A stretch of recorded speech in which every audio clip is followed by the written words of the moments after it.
제가 읽겠습니다. 내가 이집트에서 행한 방식대로 너희 가운데 역병을 보내고 칼로 너희의 젊은이들을 죽이며 너희의 말들을 빼앗아가고 너희 진영에 고약한 냄새가 너희 콧구멍에까지 이르게 하였느니라. 그럼에도 너희가 내게로 돌아오지 아니하였느니라. 주가 말하노라. 여기서 너희는 이제 이스라엘 사람들입니다. 이스라엘 사람들이에요. 그런데 이 사람들에게 하나님께서 역병을 주셨다 그렇게 말하고 있고요. 그런데도 너희는 돌아오지 않았다 이렇게 말하고 있어요. 그래서 오늘 제가 여러분에게 드릴 말씀의 제목은 여기 역병. 얼마 전에도 제가 역병이라는 제목으로 말씀을 드렸죠. 오늘도 또 한번 역병이라는 제목으로 여러분에게 말씀을 드리겠습니다. 역병은 악성 유행병입니다. 이게 우리가 지금 사회적 거리두기를 하는 이유는 이게 이제 전염이 되어서 한 사람으로 끝나는 질병이 아니라 이 사람 저 사람 이렇게 이제 옮게 되면 여러 사람이 동시적으로 피해를 볼 수 있기 때문에 우리가 지금 사회적 거리두기를 하고 있습니다. 이 역병은 혼자 걸리는 게 아니에요. 그러니까 역병이 나오면 이게 혼자 누가 아프다가 죽었다 이 얘기가 아니고 비슷한 같은 유형의 병으로 여러 사람이 같이 피해를 보는 거를 우리가 이제 역병이다 그렇게 말할 수 있는 겁니다. 이 역병으로 사람들이 굉장히 많이 죽게 됩니다. 성경을 통해 보면 다윗이 인구조사한 걸로 인해 하나님께서 역병을 내리셨을 때 얼마나 죽었죠? 이제 7만 명이 죽었다. 그렇게 이제 성경에 나와요. 이게 사무엘기하 24장 15절에 써 있습니다. 그리고 이제 역사적으로는 그 중세시대 1347년부터 1351년까지 약 4년 정도 이런 기간에 흑사병이라고 들어보셨죠. 이게 이제 그 이후로도 계속 뭐 이렇게 나타나서 굉장히 많은 영향을 미쳤지만 요 짧은 기간, 4년 동안의 기간에 유럽에 이게 퍼져나가는데 유럽 그 당시에 인구가 7,500만이었대요. 근데 그 중에 3분의 1이 죽었다고 합니다. 그러면 오늘날 이제 계산해 보면 2,500만 명 정도 북한 인구죠. 그렇게 많은 수가 이 흑사병으로 이 전염성이 강한 이 병으로 죽었다. 이렇게 이제 역사가 기록하고 있어요. 그리고 이런 코로나 바이러스 우리가 지금 겪고 있는 거 있죠? 이런 그 역병으로 오늘 아침 8시 기준으로 보니까 전 세계적으로 10만 8,162명이 죽었다고 이렇게 기록이 돼 있어요. 이것도 역병의 하나라고 보면 됩니다. 그래서 이제 WHO에서도 이게 이제 팬데믹, 그러니까 전염병, 역병이다 이렇게 이제 보고를 하고 많은 나라들이 이것 때문에 아주 지금 전쟁을 하고 있습니다. 전쟁을 하고 있는 상태죠. 저는 오늘 이 역병의 의미, 제가 성경에서 발견한 역병의 의미, 그리고 이런 역병이 도는 시기에 그리스도인들이 어떻게 해야 하는지, 이런 것들을 여러분하고 이제 나누려고 합니다. 물론 마스크를 써야 된다, 또 거리를 둬야 된다, 사람이 모이는데 가지 말아야 된다. 이건 이제 방역 당국으로부터 우리가 듣는 얘기고 우리가 실천하는 그런 일들이란 말입니다. 근데 제가 이거 말고 영적으로 그리스도인들이 어떻게 해야 하는지 이걸 이제 여러분에게 말씀드리려고 하는 거죠. 저는 오늘 두 가지로 역병의 의미를 좀 설명하려고 하는데 첫째는 뭐냐면 역병이 하나님의 심판 수단이라는 거예요. 그러니까 하나님께서 심판하실 때 이 역병을 사용하시는데 주의 백성이 죄를 지었을 때 주께서 그들을 바로잡기 위해 지금 아모스서 4장 읽어보니까 이스라엘 백성은 주의 백성인데 이스라엘 백성은 우상 숭배가 극심했단 말이에요. 근데 하나님께서 그들을 돌이키려고 했지만 그들이 듣지 않자 어떻게 하셨냐면 역병으로 그들을 다루실 수밖에 없는 이제 그런 말씀이 여기 나오는 거거든요. 그런데도 너희가 돌아오지 않았다. 지금 이 말씀을 하고 있는 거거든요. 예레미야서 4장 보세요. 예레미야서 14장. 예레미야서 14장.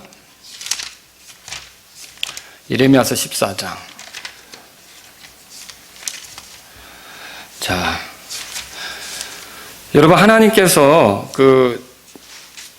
자신의 백성을 다루실 때, 그러니까 바로잡기 위해서 혹은 심판이죠. 어떻게 보면 현실적인 심판인데 잘못된 걸 바로잡기 위해서 사용하는 세 가지가 있어요. 그 세 가지가 뭔지 성경을 통해 발견해 보신 적 있습니까? 제가 이 예레미야나 에스겔을 읽으면서 이게 계속 반복되는 걸 보고 하나님께서 이런 것들을 쓰시는구나. 그러니까 하나님의 백성이 잘못할 때 이런 것들을 쓰실 수 있구나. 이런 것들을 보게 된 거죠. 그게 뭐냐면 14장 한번 여러분 보시면 그 12절에 보세요. 12절 같이 읽어보죠. 그들이 금식할지라도 내가 그들의 부르짖음을 듣지 아니하겠고 그들이 번제 헌물과 봉헌물을 바칠지라도 내가 그것들을 받지 아니할 뿐 아니라 오히려 칼과 기근과 역병으로 그들을 소멸시키리라 하시니라. 이 그들은 하나님의 백성이에요. 유다인들이죠. 그런데 이 사람들에 대해서 11절에 보면 이 백성을 위해 복을 구하지 말라고 하나님께서 말씀하시면서 그들이 기도해도 소용없다. 그들이 금식해도 소용없다. 왜 그럴까요? 근본적으로 그들의 삶의 문제를 회개하지 않고 그저 하나님을 찾는 거예요. 죄 문제를 가볍게 다루면서 하나님을 찾는 거예요. 이럴 때는 하나님께서 그들의 기도나 그들의 그 금식 이런 것들을 존중하지 않는다는 거죠. 오히려 그 대신 뭘 보낸다고 여기 세 가지 써 있습니까? 칼, 기근, 역병 이것으로 그들을 소멸시킨다 이렇게 말하고 있어요. 오늘날에도요. 죄 문제를 가볍게 다루면서 예배만 드리면 돼. 교회만 다니면 돼. 이렇게 생각하는 그리스도인이 있다면 하나님께서는 우리를 이 유대인들은 칼과 기근과 역병으로 괴롭게 하셨다면 우리는 다른 것으로 하나님이 우리를 괴롭게 하시면서 다루시고 바로잡으려고 하실 수 있다는 거죠. 그래서 정말 중요한 건 뭐냐면 우리가 하나님께 나아가는 데 있어서 하나님을 대적할 만한 것을 가지고 있으면서 하나님을 찾는 것은 아닌가. 여러분 그거 사람이 나를 불쾌하게 하면서 내게 다가와서 친근한 척할 때 그거 여러분 그거 받으실 수 있겠습니까? 그거 얼마나 불쾌합니까? 근데 만일 우리가 하나님이 싫어하는 죄들을 이렇게 내버리지 않고 습관적으로 그런 것들을 계속 가지고 있으면서 하나님 예배하러 왔어요. 내 찬송 받으세요. 내 기도 들으세요. 그러면 하나님 어떠실 것 같아요?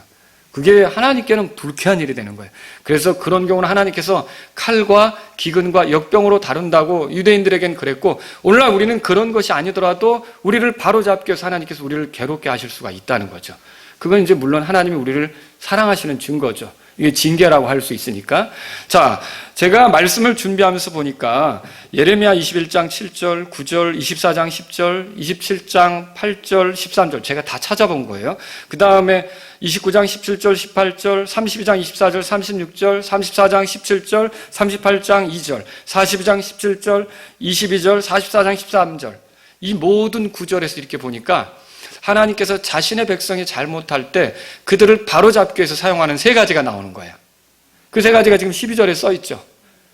그게 뭐라고요? 첫째, 칼, 그 다음에 기근, 그 다음에 역병 이게 나오는 거죠. 에스겔서에서 또 마찬가지입니다. 에스겔서를 제가 보니까 에스겔서 5장 12절 17절 6장 12절 7장 15절 12장 16절 여기도 하나님께서 이스라엘 백성 혹은 유대인들 그러니까 에스겔서니까 이제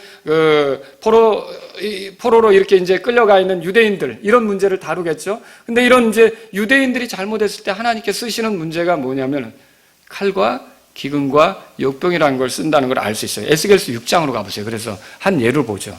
에스겔서 6장. 거기 11절입니다. 11절. 11절. 주 하나님이 이같이 말하노라. 내 손으로 치고 내 발로 구르며 이르기를 이스라엘의 집에 악하고 가증한 모든 일로 인하여 보세요. 하나님의 백성들에게 악하고 가증한 일들이 있단 말이에요. 그럴 때 이 모든 일로 인하여 참으로 슬프다 하라. 그들이 뭐라고 되어 있어요? 칼과 기근과 역병에 쓰러지리라. 그러니까 하나님께서 잘못하는 자신의 백성을 다룰 때 세 가지 뭘 쓴다고 했어요? 칼, 기근, 역병이라고 하는 것을 우리가 볼 수 있는 거죠. 12절에 멀리 있는 자는 역병으로 죽고 가까이 있는 자는 칼에 쓰러지며 남아있어 포위당한 자는 기근으로 죽으리라. 여기도 역병, 칼, 기근이 나온단 말이에요. 그래서 내가 이와 같이 내 경로를 그들 위해서 이루리라. 그래서 에스겔서 14장으로 가보면 21절에 뭐라고 나오냐면 이런 칼과 기근과 역병을 또 사나운 짐승이 공격하는 것과 함께 붙여서 아주 혹독한 심판이다. 여러분 거기 찾으셨으면 보세요. 에스겔서 14장 거기 21절에 주 하나님이 이같이 말하노라. 내가 나의 네 가지 혹독한 심판 곧 칼과 기근과 해로운 짐승과 역병을 예루살렘에 보내어 사람과 짐승을 그곳에서 끊을 때에 이렇게 나오죠. 그러니까 이렇게 하나님께서 크게 사용하시는 게 뭐냐면 칼과 기근과 역병이다. 이걸 성경을 통해 알아볼 수가 있어요. 다윗이 인구조사할 때는 어땠을까요? 그거 하나님이 기뻐하지 않았잖아요. 인구조사할 때 하나님께서 갓 대언자를 보내가지고 선견자 갓을 보내가지고 세 가지 중에 하나 고르라고 그래요. 뭡니까? 뭐죠 여러분? 그 7년 동안 기근이 있는 거죠. 이 말 그대로 기근이에요. 아니면 석 달 동안 도망 다니는 거죠. 이게 칼에 해당하는 거예요. 쫓겨다니는 거죠. 그리고 3일 동안 역병에 시달리는 거죠. 그냥 그때 보세요. 여기도 칼과 기근과 역병이 골라라 이렇게 제한되잖아요. 그런데 하나님께서 그때 뭘 그들에게 내리셨습니까? 역병을 내리신 걸 우리가 성경을 통해 읽어보는 거죠. 그래서 이 역병이라고 하는 건 하나님이 징계하는 수단 혹은 심판하는 수단이다 이렇게 알 수 있어요. 그러면 이 역병이 무엇 때문에 주어지는 거냐? 결국 죄에 대한 심판이란 말이죠. 죄에 대한. 자, 역병은 하나님 앞에서 회개하지 않는 세상에 대해 하나님께서 사용하시는 심판 방법이에요. 그래서 이 땅에 살아가는 사람들 중에 하나님께서 돌이킬 기회를 주시지만 계속 돌이키지 않고 갈 때는 하나님께서 어떻게 하시느냐? 역병으로 다루시는 일이 생기는 거예요. 에스겔서 찾으셨으면 28장 가보세요. 28장. 에스겔서 28장. 자, 20절부터는 이제 시돈에 대해서 이렇게 시돈이 어떻게 심판받을지 예언되어 있어요. 시돈은 이스라엘 사람입니까? 아니죠. 이방인들이란 말이에요. 근데 이 이방인들이 교만하고 우쭐대고 이렇게 할 때 하나님께서 어떻게 하시려고 하시느냐? 20절 보세요. 이르기를 주 하나님이 이같이 말하노라. 보라, 오 시돈아, 내가 너를 대적하노라. 내가 내 한가운데에서 영광을 얻으리라 하라. 내가 그녀 안에서 심판을 집행하고 그녀 안에서 거룩히 구별될 때에 내가 주인 줄을 그들이 알리라. 그럼 여기 그녀라고 시돈을 표현해 놓고 23절 다 같이 읽어보죠. 시작. 내가 그녀에게 역병을 보내고 그녀의 거리들에 피를 보내리니 상처를 입은 자가 사방에서 그녀에게 임하는 칼로 말미암아 그녀의 한가운데서 심판을 받을 터인즉 내가 주인 줄을 그들이 알리라. 이 이방인들이 죄 가운데 있고 회개하지 않을 때 하나님 뭘 주신다고요? 역병을 주신다는 걸 성경을 통해서 읽어보는 거죠. 여러분, 이 역병이 마지막 때 갈수록 더 가중되는 거 아세요? 더 많아지는 거예요. 그리고 더 심한 역병. 이번에 이 코로나 바이러스가 왜 이렇게 사람들에게 뭐 메르스라든지 뭐 이전에 있던 그런 거 있잖아요. 사스라든지. 그런데 왜 이게 이렇게 더 심각하게 간주가 되냐면 백신이 마련되지 않은 상태에서 이게 퍼져가는 거기 때문에 그렇다는 거죠. 다른 것들은 사실 패스트 같은 것도 백신이 개발되고 나서는 이제는 우리가 크게 두려워하지 않아도 되는 문제가 됐잖아요. 그런데 이 지금 코로나 바이러스 같은 거는 백신이 없기 때문에 치료약이 아직 발견되지 않았고 개발되지 않았기 때문에 이렇게 우리를 위축하는 문제가 되는데 앞으로는요, 이렇게 치료약이 개발되지 않은 그런 역병들이 더 많이 늘어날 걸로 전망이 돼요. 특히 환란 시절엔 더 그런데 마태복음 24장 7절에 보면 예수님이 이렇게 말씀하셨죠. 민족이 민족을, 왕국이 왕국을 대적하여 일어나고 곳곳에 기근과 역병과 지진이 있으리니. 읽어보신 적 있죠? 근데 이때 역병이란 말이 제가 지금 뭐 에스겔서 이런 데서 읽는 거는 그냥 역병 이렇게 표현됐지만 이 예수님이 하신 말씀은 복수로 돼 있어요. 역병들이 일어난다는 거예요. 그러니까 원인 모를 다양한 그런 역병들이 일어나서 여기저기서 사람들이 그것으로 인해 약도 구하지 못하고 백신도 구하지 못하고 고통하며 괴로워하는 그런 시절이 오게 될 거라는 거죠. 그러면 이게 왜 마지막 시대가 되면 주님이 이 땅으로 오시기 전에 그러니까 환란 시절에 가면 지금도 이제 그런 추세로 가고 있지만 그런 시절이 되면 더 이게 극심하게 일어날까요? 세상의 죄가 관영하고 하나님 앞에서 회개하지 않고 이들이 더 교만하고, 여러분 계시록 읽어봤지만 땅에 거하는 사람들이 여러 가지 하나님이 진노를 내리실 때 마음을 부드럽게 하면서 하나님께 돌이키는 것 같습니까? 더 강박하게 구는 것들을 우리가 요한계시록을 공부하면서 몇 구절에서 확인했잖아요. 그러다 보니까 이렇게 강박하게 굴고 회개하지 않는 세상 사람들을 향해 하나님께서는 아주 더 강한 역병으로 그들을 다루시면서 그들을 심판하는 것을 우리가 성경을 통해 보게 된다는 거죠. 이렇게 역병은요, 하나님 앞에서 회개하지 않는 세상을 다룰 때 하나님께서 쓰시는 방법이라는 거죠. 또 하나는 뭐냐면요, 역병은 하나님을 대적하는 사악한 사람들을 다루실 때 하나님께서 사용하시는 방법이기도 해요. 자, 우리 출애굽기 9장으로 가보세요. 출애굽기 9장. 출애굽기 9장. 이제 출애굽기 9장 하면 등장하는 인물이 파라오란 말이에요. 하나님께서 파라오에게 내 백성을 보내라고 하시죠. 내 백성을 보내라. 13절에 보세요. 주께서 모세에게 이르시되 아침에 일찍 일어나 파라오 앞에 서서 그에게 말하기를 주 히브리 사람들의 하나님이 이같이 말하노라. 내 백성을 가게 하여 그들이 나를 섬기게 하라. 그래요. 그런데 파라오가 고집부리죠. 예, 그래서 14절에 이렇게 말하죠. 내가 이번에는 나의 모든 재앙을 내 마음과 내 신하들과 내 백성에게로 보내어 온 땅에 나 같은 이가 없음을 내가 알게 하리라. 그리고 15절에 그 고집부리는 파라오에게 이렇게 할 거라고 경고하세요. 15절 다 같이 읽어보죠. 이제 내가 내 손을 내밀어 역병으로 너와 내 백성을 치리니 내가 땅에서 끊어지리라. 그러면 이런 걸 볼 때 역병은 뭐냐면 이렇게 하나님을 대적하여 뻣뻣이 서는 사람들이 있잖아요. 그리고 하나님의 뜻이 있지만 그걸 우습게 알고 자기 멋대로 고집스럽게 가려고 하는 사람들이 있잖아요. 이런 사람들을 다룰 때 하나님께서 이 역병을 쓰신다는 것을 성경을 통해 보게 되는 거죠. 주께서 이스라엘 백성에게 경고하셨는데요. 예레미야 26장으로 가보세요. 예레미야 26장. 예레미야 26장. 예레미야 26장 펴보세요. 그 하나님의 백성도 때로는 하나님을 대적할 수 있다는 거 아십니까? 세상 사람들이야 당연하지만, 근데 우리는 사실은 하나님과 함께 걷는 사람들이거든요. 그러나 여러분, 성경에 보면 이런 말이 있어요. 세상을 사랑하면 하나님의 원수가 된다 그랬죠. 그러니까 그리스도인이면서 세상을 사랑하게 되면 하나님 반대편에 지지를 보내는 거예요. 그러니까 세상에 가는 방식으로 동조하고 세상에 그런 매료되고 세상에 호기심을 갖고 세상의 편을 들고, 그러니까 우리가 교회를 바라볼 때도요, 세상의 편을 들면서 교회를 바라보면 안 돼요. 다시 말하면 세상의 관점으로 교회를 바라보는 걸 여러분 두려워하셔야 돼요. 교회를 바라보는 눈은 하나님의 관점에서 성경으로 교회를 볼 수 있어야 되는 거예요. 근데 이게 세상에 대해서 편을 들기 시작하면 그 세상과 친구가 되면 하나님의 뭐라 그랬어요? 원수죠. 그럼 하나님을 대적하는 거죠. 그렇게 하나님을 대적해 버릇하면 그게 하나님의 백성이라도 그런 위치에 설 때 하나님은 그들을 바로잡기 위해서 사용하는 게 있는데 뭐냐? 뭐예요? 역병을 쓰실 수 있다는 거예요. 사용하실 수 있다는 거죠. 레위기를 봅시다. 레위기 26장 보세요. 레위기 26장. 하나님께서 율법을 통해 이렇게 이제 말씀하시는데 레위기 26장 보세요. 21절. 찾으셨으면 우리 같이 한번 읽어보죠. 너희가 나를 대적하여 걸으며, 그러면 여기서 너희는 누구예요? 하나님 백성이죠. 그죠? 너희가 나를 대적하여 걸으면 내 말에 귀를 기울이지 아니할진대 내가 너희 죄들에 따라 너희에게 7배나 더 재앙을 내리라 그랬어요.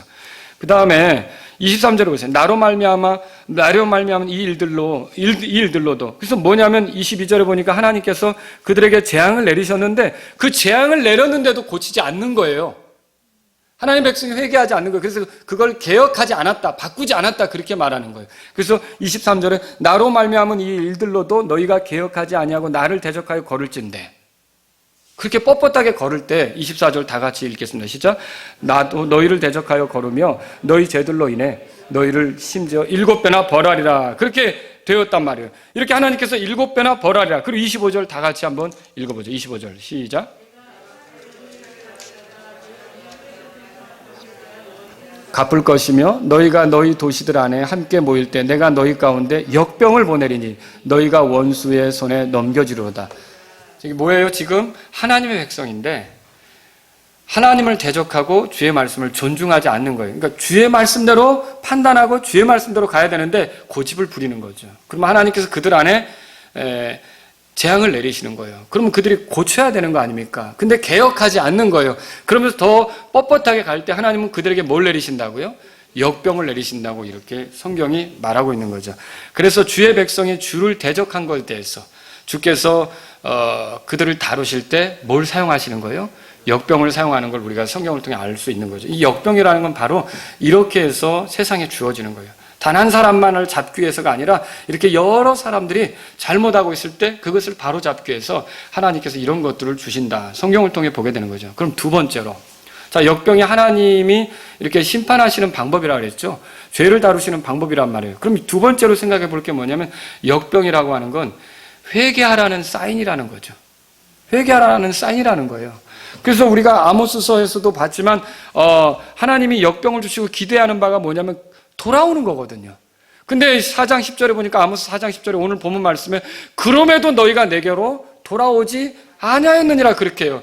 그럼 뭐예요? 이런 역병에도 불구하고 너희가 회개했다 안 했다? 안 했다는 거죠. 하나님이 역병을 준 건 무슨 뜻이었어요? 회개하라는 뜻이었던 거예요. 그러면 어떻게 보면 역병이 사실은 해로운 거고 또 굉장히 고통스러운 것은 틀림없지만 사람들을 돌이키려고 하니까 어떤 면에서는 하나님께서 우리에게 그 기회를 주시는 거죠. 그렇지 않습니까? 우리 자신을 돌아보면서 하나님 앞에 바로 서도록 이렇게 기회를 주시는 거예요. 그래서 사랑의 표현이기도 한 거예요. 우리가 자녀들을 다룰 때 무조건 모든 걸 다 좋다고 하지는 않잖아요. 고집 부리고 잘못하면 어떻게 해요? 아프게 하잖아요. 그래서 아파서 저도 아이들 때려놓고 이렇게 상처가 좀 깊어지면 또 약 발라주면서 제 마음에 아프면서 이렇게 문질러주면서 했는데 그런데 지금 와서 보니까 맞고 자란 애들이 그때 맞기를 잘했다 이래가지고 제가 저기 이렇게 좀 안도를 하게 되는데 근데요 이게 때릴 때는 상당히 아프잖아요. 아프고 그거 보는 것도 힘든 거고 그런데요 하나님이 역병을 통해서 뭘 하시는 거냐면 우리를 사랑하고 있다는 것을 보여주고 있다는 거죠. 그래서 역병을 당할 때 그냥 무조건 절망만 할 건 아니라는 거예요.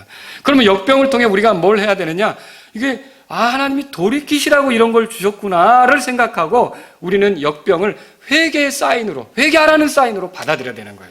그래서 역병이 하나님의 심판 도구라면 역병이 주어질 때 사람에게 필요한 것은 회개라는 걸 알아야 되는 거죠. 마치 아이들에게 염증이 있으면 열이 올라요. 이제 편도도 이게 목이 붓고 이러는데 이제 염증이 있으면 열이 오른단 말이죠. 근데 만약에 그런 것들을 생각 없이 제거를 해버리면 이게 열을 이렇게 오르게 하면서 무슨 몸에 이상이 생겼다는 것을 알려주는 게 사라져버릴 수도 있는 거죠. 근데 이게 몸에 열이 나면 어디 염증이 있다는 뜻 아닙니까? 그것처럼요, 이게 회개할 일이 있다면 역병이 생기는 거예요. 말하자면. 그럼 보세요. 염증이 어디서 일어나는지 찾고 그 염증을 치료해야만 열을 바로잡을 수 있지 않습니까? 단순히 해열제만 쓴다고 끝나는 문제는 아니고요. 이 코로나 바이러스도요.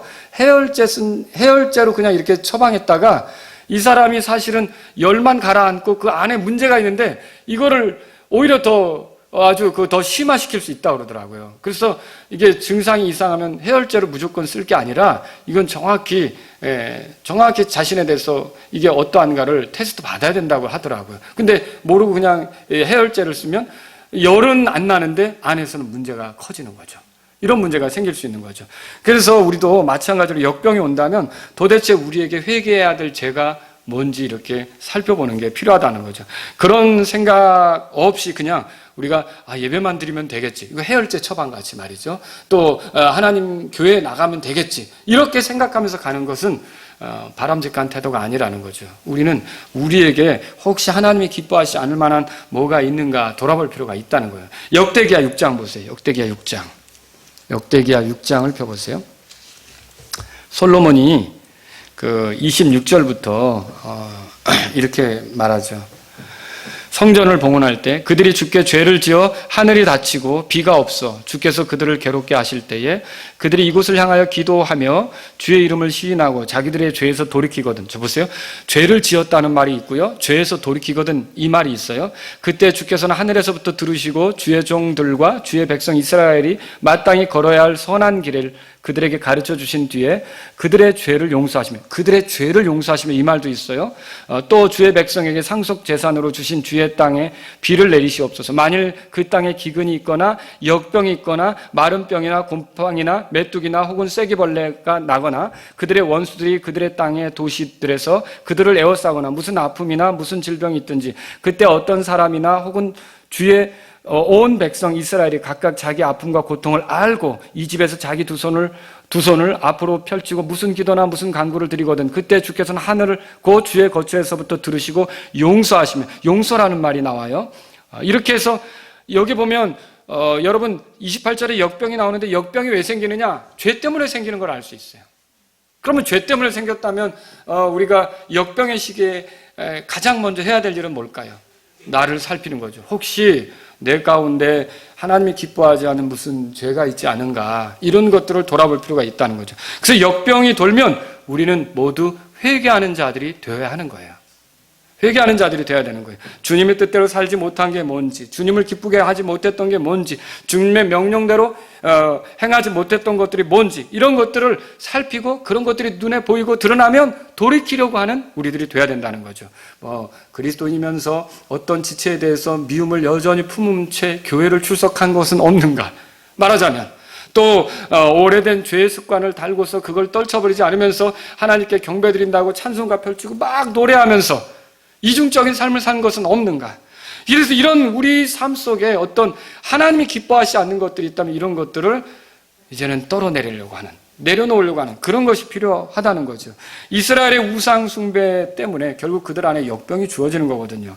그러므로 역병이 돌면 우리는 어떻게 합니까? 우리 자신을 살펴야 돼요. 신명기 28장으로 가보세요. 신명기 28장. 신명기 28장. 신명기 28장. 자, 20절 한번 보려고 합니다. 신명기 28장 20절. 내 행위들의 사악함으로 인하여 내가 나를 저버렸으므로. 이거 하나님의 백성에게 하는 말이에요. 하나님의 백성이 행위의 사악함들이 있다는 거예요. 이걸로 인해 주께서 내가 손을 대는 모든 일에 저주와 고통과 책망을 보내서 마침내 너를 멸하시고 속히 망하게 하시며, 21절 다 같이요. 주께서 내게 역병이 붙게 하사 내가 가서 소유할 땅에서 마침내 너를 끊어 소멸시키시리라. 이 구절에 의하면 우리가 뭘 알 수 있어요? 우리가 행위의 사악함을 가지고 있을 때, 하나님의 백성이지만 우리의 삶을 바르게 하지 않을 때는 얼마든지 이런 역병의 공격을 받을 수가 있다는 걸 보여주고 있다는 거죠. 특히 여기 보세요. 22절에 주께서 폐병과 열병과 염증과 하면서 이게 나오는데, 오늘날 코로나 바이러스 이 세 가지가 다 들어가요. 그렇지 않습니까? 폐병과 열병과 염증이 코로나 바이러스에 해당하는 거예요. 이 세 가지가. 그래서 하나님께서 우리에게 이 사는 시절에 역병을 허락하시면 우리가 해야 될 일은 뭐냐? 마스크 쓰십시오. 손 철저히 닦으시고 사람들하고 거리 유지하시고. 자, 우리가 이런 것들을 해야 되지만 우리는 영적으로 혹시 우리 자신이 주님을 기쁘게 하지 않은 것은 없는지, 그런 것들이 있다면 그런 것들을 내다 버리려고 해야 된다는 거죠. 자, 말씀을 정리해 보죠. 모든 질병이 다 죄 때문에 주어집니까? 그건 아니에요. 우리가 욥의 경우를 보면 그렇단 말이에요. 근데 성경에 보니까 하나님께서 자신의 백성이 잘못할 때 사용하는 게 크게 세 가지라고 그랬는데 뭐라 그랬어요? 칼과 기근과 역병이란 말이에요. 그래서 세상 사람들, 회개하지 않는 그 세상 사람들을 다루실 때도 역병을 쓰셨고, 하나님의 백성을 하나님을 대적하여 서면서 그분의 말씀을 듣지 않는 하나님의 백성을 다룰 때도 역병을 쓰셨다. 이렇게 알 수 있어요. 파라오의 잘못 때문에 이집트 사람들에게 역병이 오고요. 다윗의 잘못 때문에 이스라엘 사람들에게 역병이 오고요. 이스라엘 백성이 우상 숭배하고 이렇게 어긋나니까 그들에게 역병이 오고요. 하나님께서 이렇게 역병을 쓰시는 것을 봐요. 그래서 역병이 돌면 우리는 뭘 해야 되느냐? 혹시 회개할 것이 있다면, 회개라는 게 뭐예요? 돌이키는 거 아닙니까? 버리고. 이렇게 마음으로부터 돌이키고 버리는 건데, 우리가 그런 것들을 살펴봐야 된다는 거죠. 이 시기에 우리는 우리 자신의 죄가 뭔지 돌아봐야 합니다. 지식적으로는 많이 아는 것 같지만 들을 때뿐이고 열매는 없고 또 열매 맺는 일에 관심도 없다면, 여러분 성령님을 따르기보다 육신을 따라 걷고 있다면 우리는 돌이켜야 한다는 거죠. 내 입술로는 하나님의 자녀라고 진술을 하지만 세상과 구별되지 못한 삶의 패턴을 가지고 있고 탐욕에 빠져서 세상을 사랑하면서 하나님의 원수 노릇을 하고 있다면, 하나님의 대적자 편에 서 있다면 우리는 돌이켜야 한다는 거죠. 또 하나님의 말씀들을 가볍게 여기고 진리가 아닌 것들을 이제 받아들이고 타협하고 이렇게 세상적 관점으로 교회를 보기 시작하면서 주님의 그 말씀의 관점을 잃어버린다면 우리는 돌이켜야 된다는 거죠. 그래서 우리 자신을 살피는 게 필요해요. 그리고 또 이 시기에는 뭐가 필요하냐면 교회의 죄도 이렇게 돌이키는 게 필요해요. 그러니까 여러분과 제가 이 교회의 죄를 볼 필요도 있어요. 우리 교회 죄. 그러면 여러분 이게 성도들을 비난하기 위해서 보라는 게 아니에요. 다니엘은요, 다니엘서 9장에 보니까 그 예레미야가 말한 70년이 차면 이 사람들이 이제 포로 생활 끝나고 간다는 거 알고서 하나님 앞에 기도할 때 자기 민족의 죄 때문에 기도하잖아요. 우리가 교회의 죄로 인해 하나님 앞에 회개한다는 게 뭐예요? 누가 이런 죄를 졌고 누가 이런 죄가 아니라 이게 다 우리의 부족함입니다라고 하면서 우리의 그 죄 문제로, 우리 교회 문제로서 어떤 성도에게 있었던 그 문제가 단지 그 성도의 문제가 아니라 우리의 문제로서 하나님 앞에 잘못했습니다라고 중보자의 심정이 돼서 하나님께 아뢰는 게 필요하다는 거죠. 이게 우리 시절에 필요한 거죠. 이 시기에 우리는 한국교회의 죄가 무엇인지도 돌아봐야 돼요. 다른 교회를 비난하기 위해서가 아니라 교회가 순결해지도록 하기 위해서 교회의 죄는 없는가? 한국교회의 죄는 없는가? 오늘 아침에 여러분 설교 들으셨죠? 배도의 물결이 지금 한국을 휩쓸고 있습니다. 교회 일치. 교회가 뭐예요? 자기들이 스스로 예수님을 믿는 교회라고 말하는 그 교회들끼리 일치를 하는데 진리를 저버리고 이렇게 그 하나가 되는 거예요. 그리고 이 교회 일치가 확장이 되면 종교 통합으로 가는 거예요. 종교는 뭐예요? 그 결국 기독교만이 아니라 다른 종교. 여러분 천주교는 기독교가 아니잖아요. 여러분 천주교를 기독교라고 생각하십니까? 목사님들 중에 천주교를 기독교로 생각하는 사람은 회개하셔야 되는 거죠. 천주교는 전혀 다른 종교입니다. 그래서 우리가 천주교 신앙을 갖게 되면 개종하는 거예요. 그거는 예를 들어 감리교에 있다가 장로교로 가는 사람이 있을 수 있잖아요. 그거는 이게 교회만 바꾸는 거가 되는 거죠. 근데 기독교에 있다가 천주교로 간다면 개종이 되는 거예요. 그거는 종교가 달라지는 거라는 거죠. 그렇게 불교, 천주교, 이슬람교 이런 모든 것들을 하나로 묶으려고 하는 그 종교 통합에 대해서 아무 꺼리낌도 없이 생각하는 이 교회들, 이거 문제 아닙니까? 이거 목사님들, 이거 문제 아닙니까? 이게 지금 우리나라에 이런 영적 문제가 생겼다는 거예요. 아니, 우리나라가 1948년도에 스스로 이렇게 하나님의 은혜로 독자적으로 이렇게 정부를 세우고 이렇게 올 때, 그때 우리는 참으로 기독교 정신 아래서 많은 것들이 이렇게 발전해 왔고 복을 누리면서 왔는데, 지금의 교회들은 어떠냐? 지금의 교회들은 이런 에큐메니칼의 흐름에 빠져서 종교를 통합하는 운동에 합세하고 있다는 거예요. 이거 심각한 죄 아닙니까? 정말 이런 것들을 인하여서 우리가 하나님 이런 죄들에서 돌이킬 수 있도록 힘을 달라고 하고 우리가 기도해야 되는 거 아닙니까? 자, 교회 일치운동, 종교통합의 물결이 한국을 휩쓸고 있는데 이거 큰 문제라는 거죠. 목회자들 가운데, 그리스도인들 가운데 공산주의와 손잡는 것이 아무 꺼리낌 없는 사람들이 있어요. 이게 심각한 거예요. 사회주의가 돼도 괜찮다고 생각하는 그리스도인이 있어요. 이거는요, 정말 신앙을 잘못 알고 있는 거예요. 여러분, 사회주의는 국가가 모든 걸 통제하는 거예요. 국가가 모든 걸 통제하는데 침례교회 성도들 믿는 교리를 다룰 때 개인 신앙의 자유라는 말 들어보셨어요? 개인 신앙의 자유가 있는 거예요. 국가가 통제하지 못하는 거란 말이죠. 그런데 교회도 국가가 통제하는 시스템이 되는 거예요. 말하자면 그러면 여러분 그게 정말로 기독교인들이 그 추구할 거예요? 아니죠. 그런데 손을 잡고 있고 그런데 연대해서 일을 하고 기독교인들조차도 뭐가 뭔지를 못 가리는 거죠. 정말 이거는 문제죠. 우리가 그런 시절을 만나는 것이 과연 하나님의 뜻에 어울리는 거냐는 거죠. 이건 아니라는 거예요. 그래서 우리가 우리 나라의 교회들을 생각해 볼 때, 목사님들을 볼 때, 교회들을 볼 때 너무 많은 문제 속에 있는 거예요. 동성애에 대해 지지하는 교회도 있어요. 동성애에 대해 지지하는 목사도 나오고요. 어느 신학교는 동성애에 대해서 지지하고 있고요. 정말 이게 어떻게 되는 겁니까? 이게 한국교회에 이런 죄들이 있어서 결국 우리가 지금 이 시절을 만난 것은 아닌지 돌아볼 필요가 있다는 거죠. 우리가 회개해야 될 시점이 온 거예요. 이 시기에 우리나라의 죄는 무엇인지 돌아보세요. 나라의 죄예요. 유다가 어떻게 멸망했는지 아세요? 자, 아모스서 2장 보세요. 아모스 2장. 제가 지난주에는 이제 아모스서를 쭉 읽게 됐는데 아침마다 이렇게 읽으면서 기도하고 이런 시간을 갖는데 아모스 2장에 보니까 이런 기록이 있더라고요. 2장 4절에 보세요. 주가 이같이 말하노라. 유다의 3가지 범법, 곧 4가지 범법으로 인하여. 이게 뭐냐면 유다의 이런 몇 가지 범법으로 이런 뜻이에요. 3가지, 4가지가. 그런데 내가 그것의 형벌을 돌이키지 아니하리니. 그럼 유다가 누구예요? 하나님을 섬기는 백성들이죠. 이스라엘보다 더 그래도 다윗의 후예들이 있어서 북쪽 이스라엘은 진짜 완전 우상숭배에 빠진 거고 유다는 왔다 갔다 했잖아요. 근데 유다의 죄들에 대해서 지적하는 거예요. 유다가 이것 때문에 그 하나님의 형벌을 당할 거다. 이렇게 지적받는 거죠. 그럼 죄가 뭐냐는 거예요. 이는 그들이 주의 율법을 멸시하며 그 명령들을 지키지 아니하고 뭐라고 돼 있어요? 자기들의 거짓말, 곧 자기 조상들이 따라가던 그 거짓말로 말미암아 잘못하였기 때문이라. 유다가 왜 망하는 거예요? 그러니까 거짓말로 망하는 거예요. 이 거짓말이 이렇게 위험한 거예요. 그래서 나라가 거짓말에 빠져들면 이거는 결국 하나님이 심판하실 수밖에 없는 거예요. 이 나라에 대해서 생각해 보세요. 여러분, 우리나라에 과학적 거짓말이 있어요. 진화론 아시죠?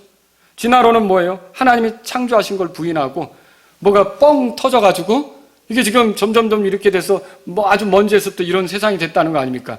그거 아니 누가 뻥 터진 거 언제 터졌냐 이렇게 얘기하면 뭐 수백만 년 전 뭐 이렇게 얘기를 하는데, 아니 그때 가서 봤어? 본 사람 아무도 없어요. 근데 그걸 믿으면서 여기 하나님 말씀은 믿지 않는 거예요. 이게 거짓말로 세상을 현혹시키는 그런 교육 아닙니까? 또 어떤 거짓말이 있어요? 이제 철학적 거짓말이 있죠. 철학적 거짓말은 뭐예요? 상대주의, 다원주의, 포스트 모더니즘 뭐예요? 절대적인 기준이 없다는 거죠. 그래서 다 포용해야 되고 다 이해하고 다 받아들여야 된다는 거죠. 결국 이렇게 하다 보니까 뭐예요? 절대적인 진리가 없으니까 무법한 세상이 오는 거죠. 무엇을 해도 상관없는 세상이 오는 거죠. 성경은 절대적 진리입니다. 여러분 믿으십니까? 그게 절대적 진리를 거부하기 위해서 이런 철학적 사상이 대학교 강단에서부터, 그래서 대학물을 먹으면 다 이 교육을 받게 되는 거예요. 이 교육을 받게 되는 거예요. 이게 거짓말에 놀아나는 거죠. 여러분, 정치적 거짓말은 뭐예요? 아까도 말씀드렸지만 공산주의죠. 공산주의가 뭐예요? 하나님 없다는 거 아닙니까? 보이지 않는 것은 없는 것이다. 보이는 것만 있는 것이다. 이게 공산주의 시작이에요. 그러니까 거기서 그런 체제를 가지고 국가를 통치하려고 하는 것이, 그런 사상을 가지고 국가를 통치하려고 하는 게 사회주의고요. 그러면 이런 걸 볼 때 여러분, 이런 것들은 정말 정직한 것입니까? 거짓말이죠. 왜 보이는 거는 없는 거예요? 보이지 않는 영들이 왜 없어요? 왜 보이지 않는 하나님이 왜 없어요? 하나님은 보이지 않지만 하나님은 살아 계십니다.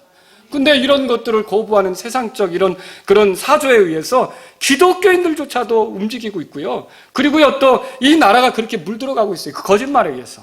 또 어때요? 종교적인 그런 거짓말도 있어요. 아까 말씀드렸지만 종교통합 같은 거. 구원의 방법은 다양하다. 산꼭대기에 올라가는 길은 다 다양하고 어느 길로 가도 상관없다. 맞아요? 여러분, 성경은 뭘 말해요?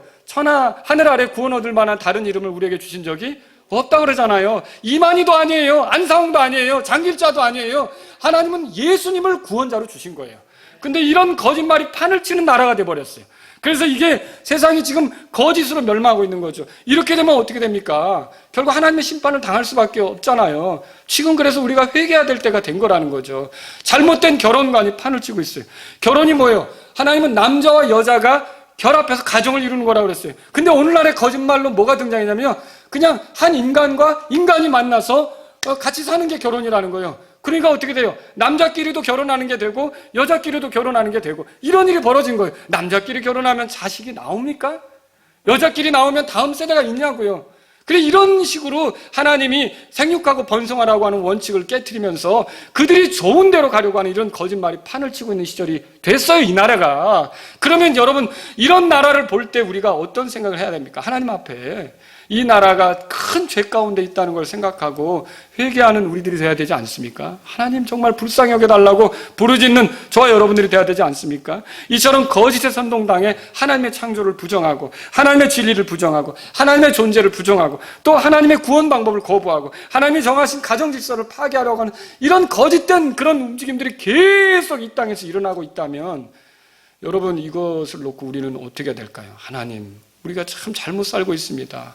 기독교인들도 제 목소리를 못 내고 있습니다. 제 역할을 못 하고 있습니다. 하나님, 우리를 용서해달라고 해야 되지 않을까요?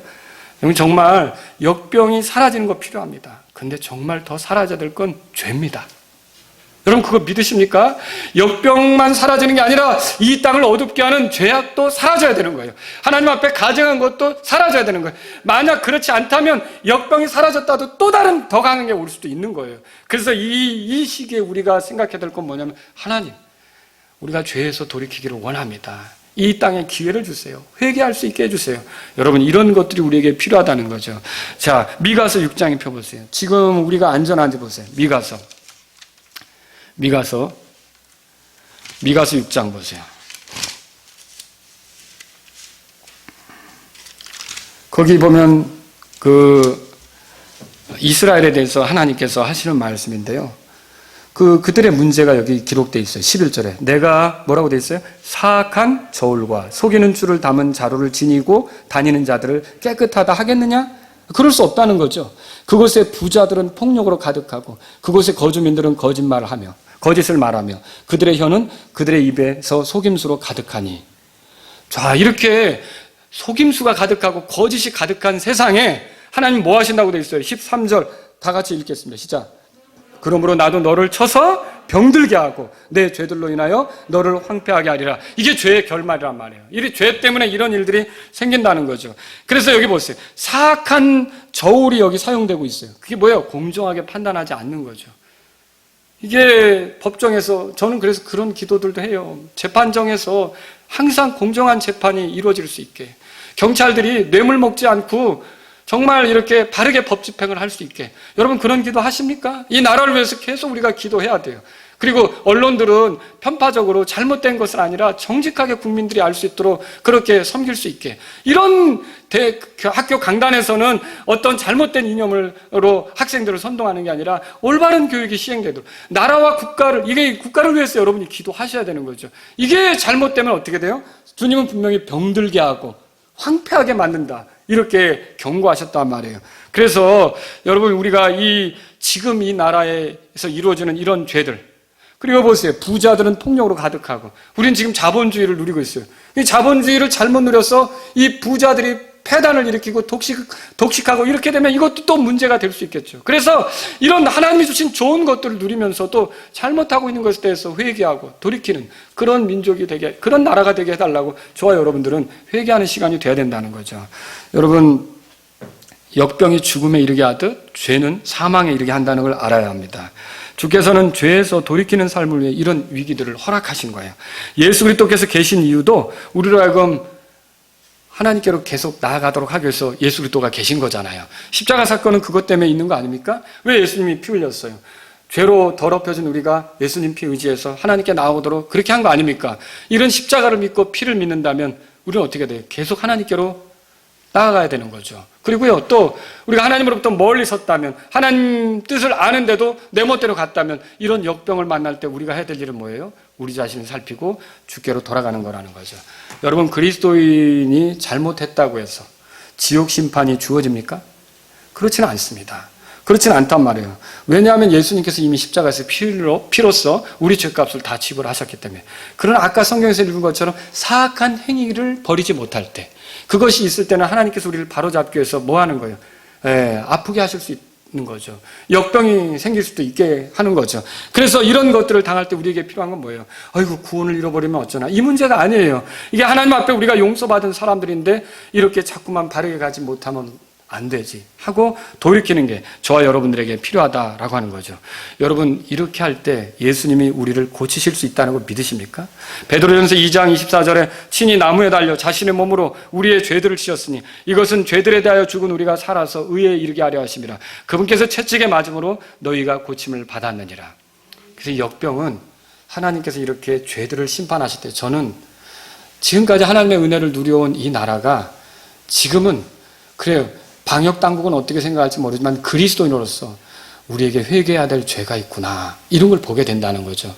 그래서 여러분과 제 삶에, 교회에, 한국 교회에 이런 회개해야 될 문제가 있다면 지금은 우리가 이 역병의 시기를 보내면서 하나님, 우리 마음을 돌이키면서 말하자면 우리의 죄들에 대해서 하나님 앞에 자백하고 은혜와 긍휼을 구하면서 하나님의 역병의 때를 지나가게 하시면 새로운 마음으로 주님을 섬길 수 있는 우리들이 되길 원한다고 기도하는 시간이 돼야 된다는 거죠.